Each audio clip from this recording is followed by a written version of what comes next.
श्री सद्गुरु महाराज की जय। अखंड मंडलाकारं व्यापकं येन चराचरं तत्पदं दर्शितं येन तस्मै श्री गुरुवे नमः। परम गुरुवे नमः। परात् पर गुरुवे नमः। परमात्मा गुरुवे नमः। आत्मा गुरुवे नमः। आदि गुरुदेव अनादि गुरुदेव अनंत गुरुदेव अखिल गुरुदेव चरण गुरुदेव शरण गुरुदेव श्री गुरु महाराज चरणारविंद नमो नमस्ते। मेरा मुझ में कुछ नहीं, जो कुछ है गुरु तेरा तुझको सौंपते। क्या लागत प्रभु मोर। धन्य धन्य सद्गुरु सुखदाता, महिमा कहीं न जाए। जो कछु कहूँ तुम्हारी कृपा, मोते कछु न बसाए। परमाराध्य आराध्य देव जी के श्री जुगल चरणों में कोटि सनमन। मंच पर मंचासीन किरण दीदी जी के श्री जुगल चरणों में कोटि सनमन। सत्संग में उपस्थित सभी माताओं एवं बहनों को मैं प्रणाम करती हूँ। अभी आप लोग श्री रामचरितमानस से पाठ सुन रहे थे, जिसका प्रतिपाद विषय है राम जी और विभीषण का संवाद। पाठ में राम जी, रावण और विभीषण के बारे में बताया जा रहा था। रावण और विभीषण आपस में बात कर रहे होते हैं, जिसमें विभीषण रावण को समझाते हैं कि वह श्री राम जी के चरण पकड़ ले, वह सीता जी को छोड़ दे और राम को अपना भगवान मान ले। लेकिन रावण अपनी कुबुद्धि के कारण विभीषण को ही अपमानित करते हैं और अपने राजभवन से भगा देते हैं और कहते हैं, जाओ तुम जिस राम के गुणों का गान कर रहे हो उसी के पास जाकर रहो। तब विभीषण उन्हें समझाते हैं कि हे भाई, आप मेरे पिता के समान हैं, इसीलिए आपको समझाना मेरा कर्तव्य है। वह रावण को समझाते हुए कहने लगते हैं कि सुमति कुमति सबके उरे रहाई, नाथ पुराण निगम अस कहाई। विभीषण जी रावण को समझाते हुए कहते हैं कि हर एक मनुष्य के अंदर सुमति और कुमति नाम की दो चीजें रहती हैं और ऐसा पुराण में लिखा हुआ है और पुराण इस बात को कहती है। आगे विभीषण जी कहते हैं कि जहाँ सुमति तहाँ संपत्ति नाना, जहाँ कुमति तहाँ विपत्ति निदाना। कहने कहने का भाव है कि जहाँ पर सुबुद्धि रहती है वहीं पर अनेकों प्रकार की संपत्ति रहती है। जहाँ पर कुबुद्धि रहती है वहाँ अंत में उसका सब कुछ नष्ट हो जाता है। कहने का भाव है कि अगर किसी भी व्यक्ति के पास धन संपत्ति दौलत ना हो लेकिन उसके पास बुद्धि हो तो वह थोड़े से ही उसको बहुत अधिक बना लेता है, क्योंकि उसके पास बुद्धि होती है। अपनी बुद्धि का तेज लगाकर थोड़ी सी संपत्ति को वह बढ़ा देता है। अगर जिसके पास बुद्धि ना हो उसके पास चाहे दुनिया के अंबार लगे हों लेकिन उसका अंत नष्ट हो जाता है, क्योंकि उसके पास बुद्धि नहीं होती। जो बुद्धि से काम करते हैं वो हमेशा सफल रहते हैं। जिनके पास बुद्धि नहीं होती वह क्रोध के वश में आकर अपना सब कुछ नष्ट कर लेते हैं। इसी को कहते हुए रावण विभीषण को कहते हैं कि तुम मुझे उस राम के गुणों का गान गाकर मत सुनाओ। और विभीषण को अपमानित कर लात मारकर अपने भवन से निकाल देते हैं। इस पर महादेव जी कहते हैं कि उमा संत कर इहै बड़ाई मंद करत जो करई भलाई। महादेव जी कहते हैं कि हे उमा, संत वो होते हैं जो बुराई करने पर भी भला ही करते हैं। अगर आप संतों के साथ बुरा करेंगे तो संत फिर भी आपके साथ भला ही करेंगे। संत कभी किसी का बुरा नहीं चाहते हैं। विभीषण अपने रावण भाई को समझाते हैं लेकिन वह नहीं मानता है और लात मारकर विभीषण जी को निकाल देते हैं। तब विभीषण जी उसके चरणों में सभी निवेदन करते हुए अपने धर्म उपदेश को आज्ञा का पालन करते हुए उन्हें निवेदन करते हुए राम जी के पास चले जाते हैं। जब वह राम जी के पास जाते हैं तो राम जी के सेवकगण उन्हें आकाश में आते हुए देखते हैं। तो वह राम जी को कहने लगते हैं कि रावण का भाई यहाँ आ रहा है, अवश्य ही वह हमारे पास हमें को जांचने आ रहा है, हमारी बनाई गई युक्ति को जानने के लिए आ रहा है। अगर आपकी इच्छा हो, वह राम जी से आज्ञा मांगते हैं कि अगर आपकी इच्छा हो तो हम उसे बंदी बनाकर रस्सी से बांधकर यहीं रख लें।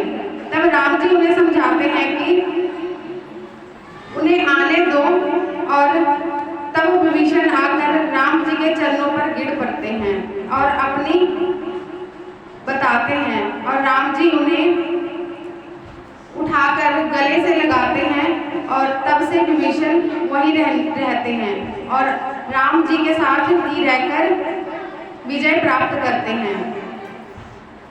इसी तरह जो सच का साथ देते हैं उन्हें हमेशा मान सम्मान मिलता है, उन्हें झुकना नहीं पड़ता है।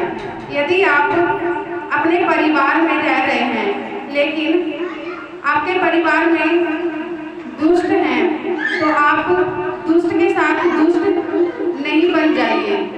आप दुष्टों के साथ में रहकर भी अगर अच्छे बने रहेंगे तभी आपका मान सम्मान होगा और अंत में आपकी जीत होगी। राम और रावण की लड़ाई से हमें यही शिक्षा मिलती है। ग्रंथों में आया है कि इंसान को अपनी निंदा से उकताना नहीं चाहिए, क्योंकि जो लोग निंदा से उकता जाते हैं वह दूसरों की निंदा सुनकर या दूसरों की निंदा को बोलकर कभी खुश नहीं होना चाहिए। कहा गया है कि जो काम अच्छा हो उसे करने में ज़्यादा समय नहीं लगाना चाहिए। और जो काम बुरा हो उसे टालते रहना चाहिए, और टालते टालते वह अपने आप ही टल जाएगा, और इस तरह आप बुरे काम को करने से बच जाएंगे। एक राजा होते हैं, वह अपने राजमहल में एक साधु को बुलाते हैं और साधु से अपने मरने के बाद के बारे में पूछने लग जाते हैं। साधु उनको कहते हैं कि आप अपनी आंखें बंद कीजिए और तब आपको बताऊंगा कि आप मरने के बाद कहाँ पर जाएंगे, आपके साथ क्या होगा। तब राजा अपनी आंखों को बंद करते हैं तो देखते हैं कि पूरा अंधकार ही अंधकार है। साधु बाबा उन्हें सिर पर हाथ रखते हैं। तब राजा को अपने अंदर में दिखाई पड़ता है कि जहाँ पर वह गए हैं वहाँ पर बहुत ही अंधकार है और बहुत ही विष्ठा से भरा हुआ स्थान है। यह सब देखकर वह बहुत ही भयभीत हो जाते हैं। भय के कारण तुरंत ही वह अपनी आंखों को खोल लेते हैं और साधु बाबा उनसे पूछने लगते हैं कि राजा जी क्या देखा आपने। तो वह बताते हैं कि मैंने देखा कि जहाँ पर मैं मरने के बाद जाऊंगा वह बहुत ही अंधकार है और बहुत ही विष्ठा भरी हुई है। तो साधु बाबा बताते हैं कि जी हाँ, आप मरने के बाद वहीं जाएंगे और जो विष्ठा वहाँ पर है आपको मरने के बाद वही विष्ठा खानी पड़ेगी और वही अंधकार में रहना पड़ेगा।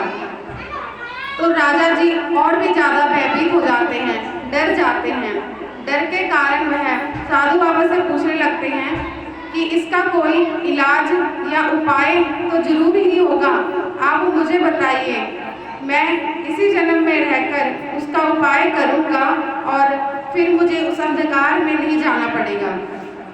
साधु बाबा कहते हैं उपाय तो है, लेकिन आपको यह करना पड़ेगा तभी आप उससे मुक्त होंगे।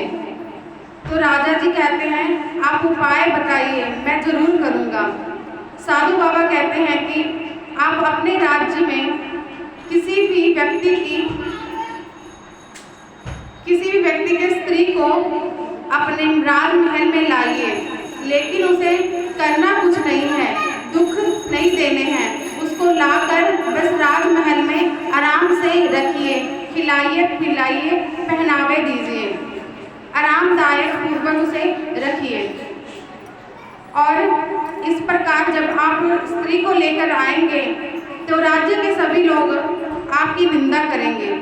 जब राज्य के सभी लोग आपकी निंदा करेंगे तो आपके कर्मों में लिखा हुआ सभी दुख उन लोगों के सिर पर चले जाएंगे, जिससे आपके अंदर का अंधकार मिट जाएगा और आपकी निष्ठा खत्म होगी। तो राजा जी साधु जी के कहे अनुसार अपने राज्य की किसी एक स्त्री को लेकर राजमहल में ले आते हैं और उसका बहुत ही ध्यान रखते हैं, साम संभाल करते हैं। उनको किसी भी प्रकार का कोई कष्ट नहीं होता है।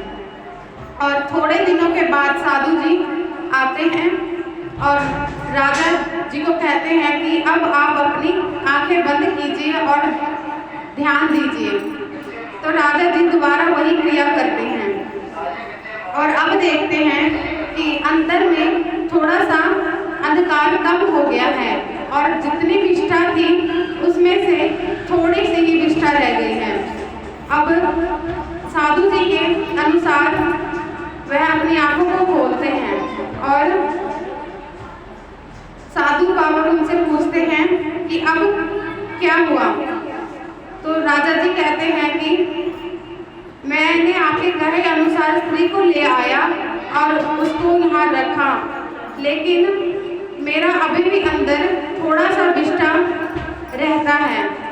साधु बाबा उसे कहते हैं कि तुम स्त्री को जब लेकर आए तो राज्य के सभी लोगों ने तुम्हारी निंदा की, लेकिन अभी भी एक ऐसे व्यक्ति हैं जिन्होंने तुम्हारी निंदा नहीं की है, इसीलिए थोड़ी सी विष्ठा अभी भी है।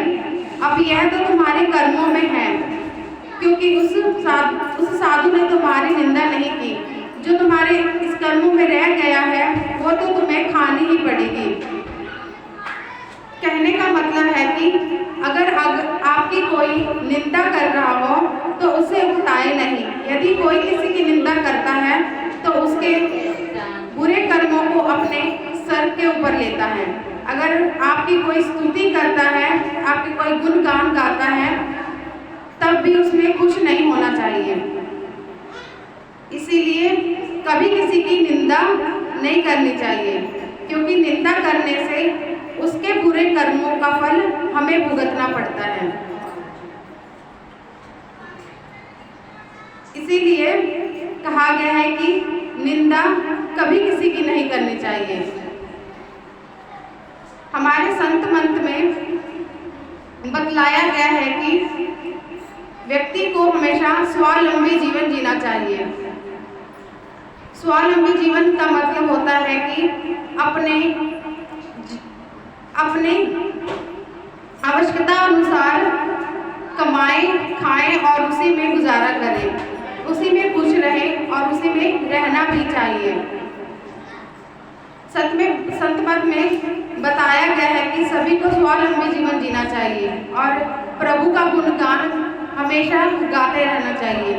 अपने पूरे दिन में जब भी आपको टाइम मिले तो ध्यान करना चाहिए और काम करते हुए गुरु का नाम लेते रहना चाहिए, नाम की जप करते रहना चाहिए। कहा गया है कि इस जीवन में हर कोई अपने अपने पेट की संभाल करता है, अपने अपने पेट के लिए कमाता है।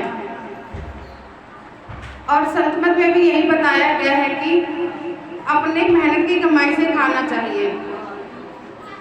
एक बच्चा जब होता है, जब उसे भूख लगती है तो उसकी माँ उसके मुंह में कुछ डालती है, माँ उसके सिर्फ मुंह में डालती है, लेकिन बच्चा खुद ही उसे खाता है। उसे खाने के लिए तो किसी ने नहीं बताया, लेकिन वह अपने आप खाना सीख लेता है। उसी तरह जब जीवन में कोई जीवन यापन कर रहा होता है तो उसे कोई नहीं बताता कि कैसे काम करना है, कैसे कमाना है। अपने जीवन यापन, अपने आवश्यकता अनुसार चीजें वह खुद ही समझ जाता है और सीख जाता है। गुरु गोविंद सिंह जी सिखों के 10वें गुरु थे।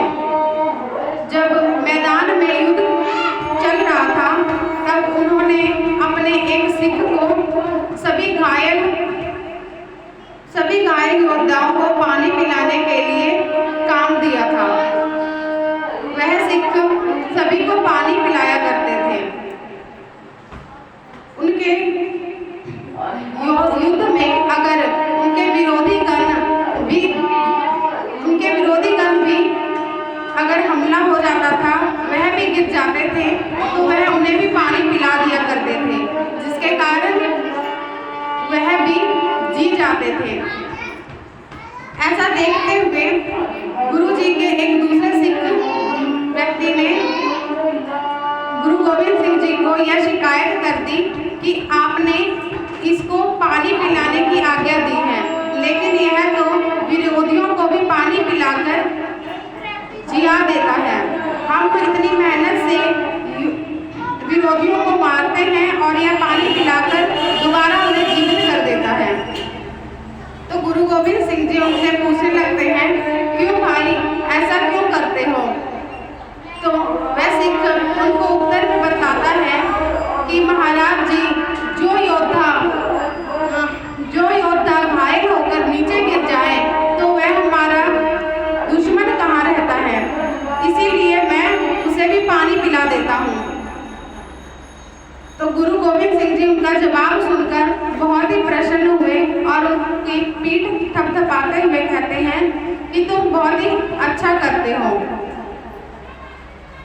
कि युद्ध के मैदान में सभी एक दूसरे के दुश्मन होते हैं, लेकिन जब कोई घायल होकर नीचे गिर जाता है तब वह दुश्मन नहीं रहता।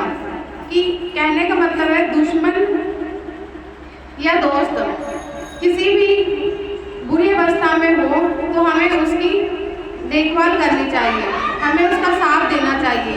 यह नहीं देखना चाहिए कि वह हमारे दुश्मन है।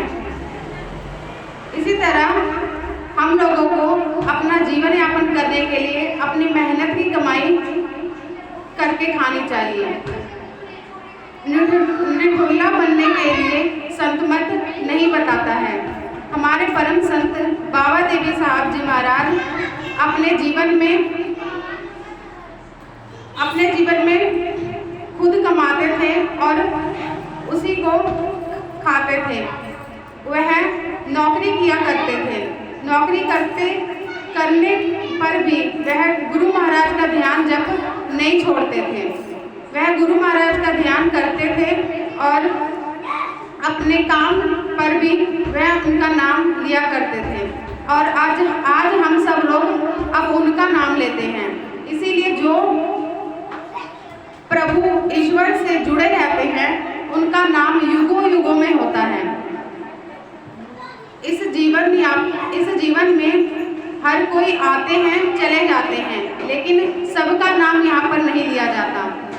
सबका मान सम्मान उतना नहीं होता। सिर्फ वही लोगों का मान सम्मान होता है जो ईश्वर प्रभु से जुड़े रहते हैं। उन्हीं का मान सम्मान होता है और युगों युगों तक उनका नाम लिया जाता है। उनकी पूजा आराधना की जाती है। इसीलिए हम सब लोगों को चाहिए कि हमें अपने जीवन काल में जीवन के काम भी करते रहना चाहिए और जीवन के काम करते करते प्रभु के साथ भी मेल रखना चाहिए। क्योंकि इस जीवन में जितना भी काम कर लीजिए, एक ना एक दिन वह सब समाप्त हो जाना है। जो हमारे साथ जाता है वह प्रभु का भजन, प्रभु का सिमरन ही जाता है। दुनिया के सभी काम एक समय पर आकर व्यर्थ हो जाते हैं, लेकिन यह काम कभी व्यर्थ नहीं जाता। हम इस लोक में हैं तब भी यह काम व्यर्थ नहीं होगा और हम जब परलोक पहुंच जाएंगे तब भी यह काम व्यर्थ नहीं होगा। इसीलिए प्रभु का नाम को कभी भूलना नहीं चाहिए और पंच पापों को कभी नहीं करने चाहिए। झूठ, चोरी, नशा, हिंसा और व्यभिचार, इन पांचों चीज़ों से बचते हुए रहना चाहिए और अपने जीवन को सदा कल्याण में बनाना चाहिए। अपने जीवन में सच बोलना चाहिए, झूठ कभी नहीं बोलना चाहिए। क्योंकि एक झूठ को छिपाने के लिए हमें कई झूठ बोलने पड़ जाते हैं, लेकिन सत्य को छिपाने के लिए कभी भी झूठ नहीं बोलना चाहिए। और इसी तरह अपने जीवन को कल्याण में बनाइए। श्री सद्गुरु महाराज की जय।